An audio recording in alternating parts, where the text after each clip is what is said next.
Sure. I just want to say thank you and how excited I am for you, Heidi.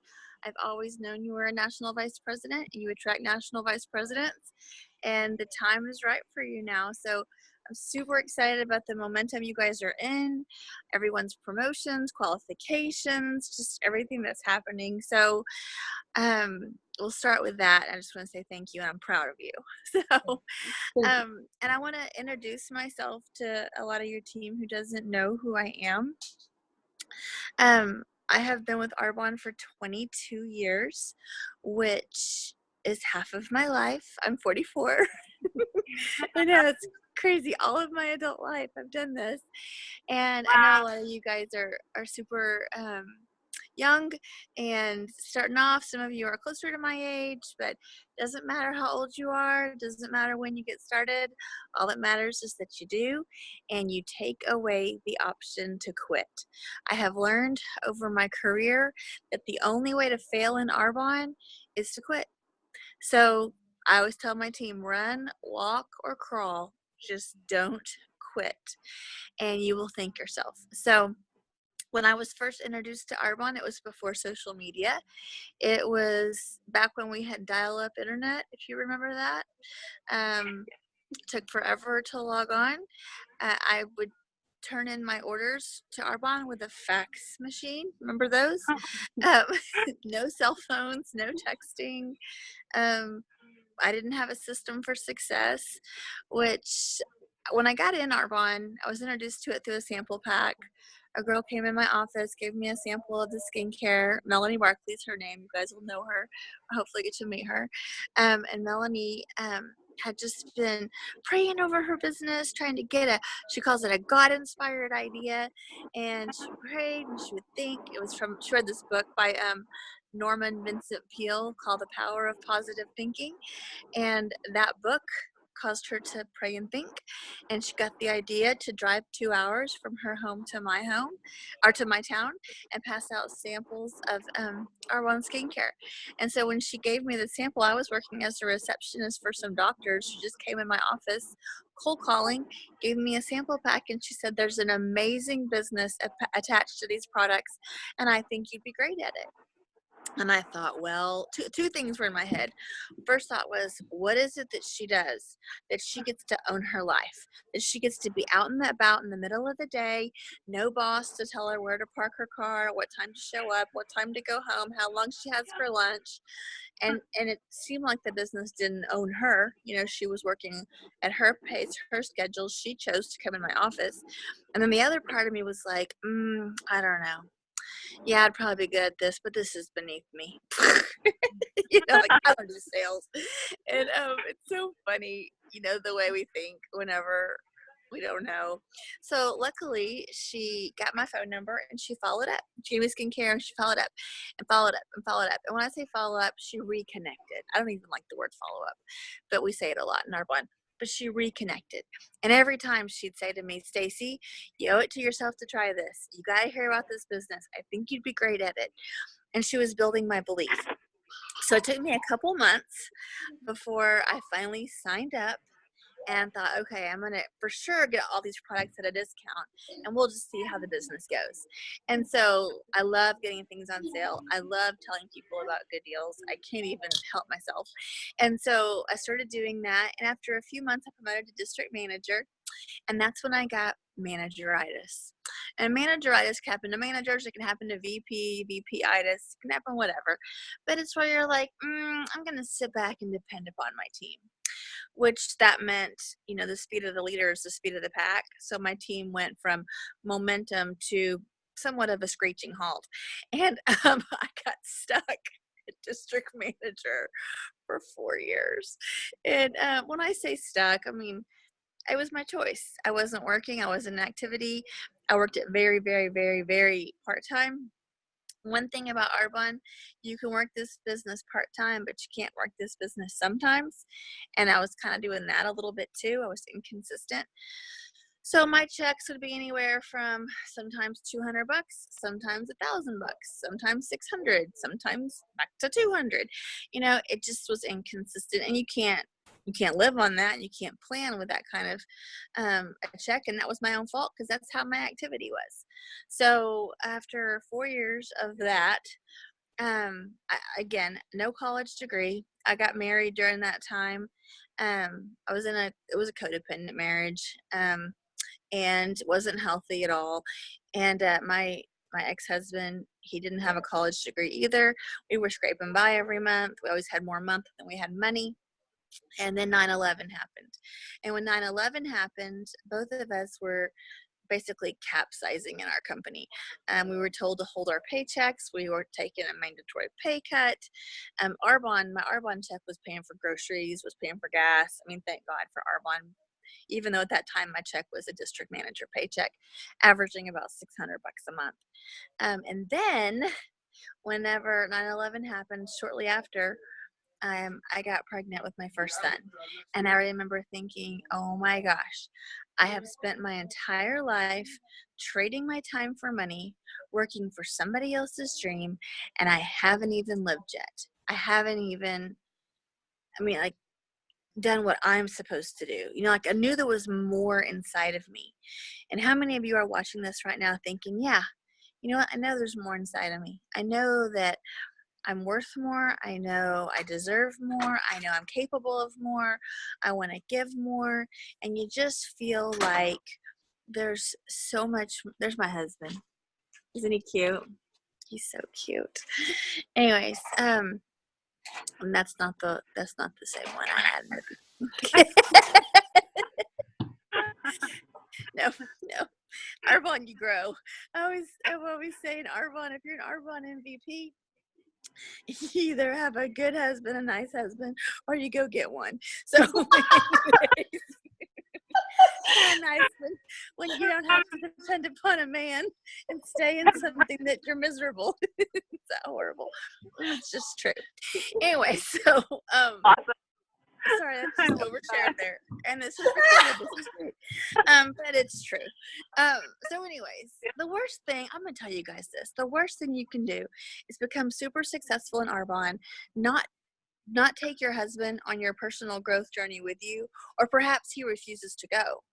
And then you're the one bringing in all the bacon, and he's sitting around staring at video games or doing nothing, creating that kind of example for your children. That's not okay.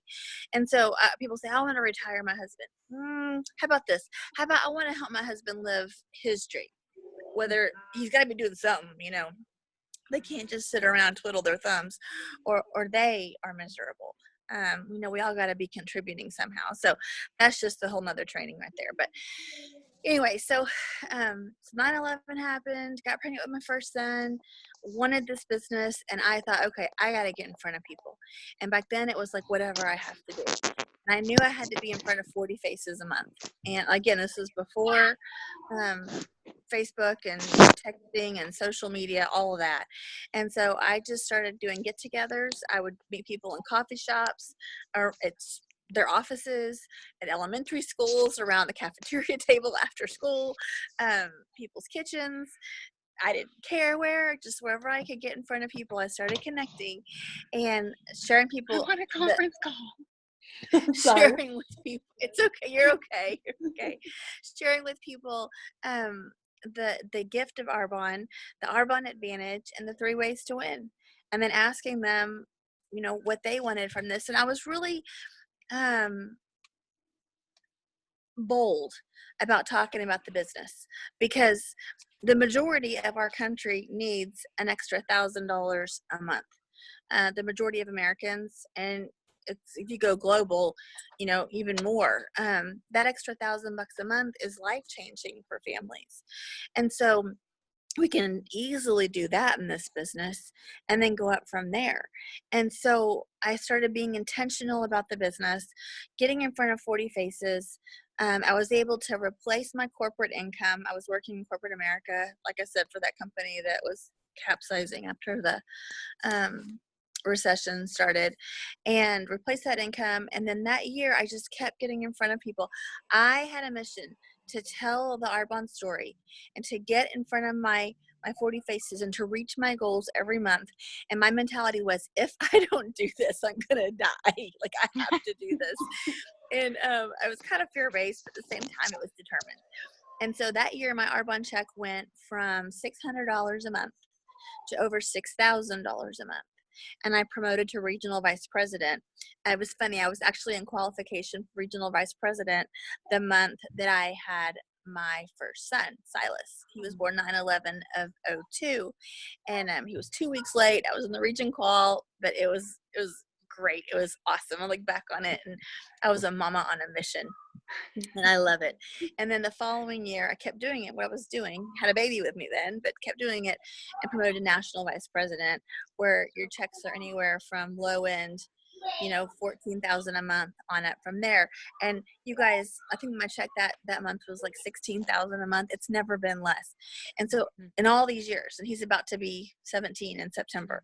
So I tell you that because I want you guys to know this is legit. This is the real deal.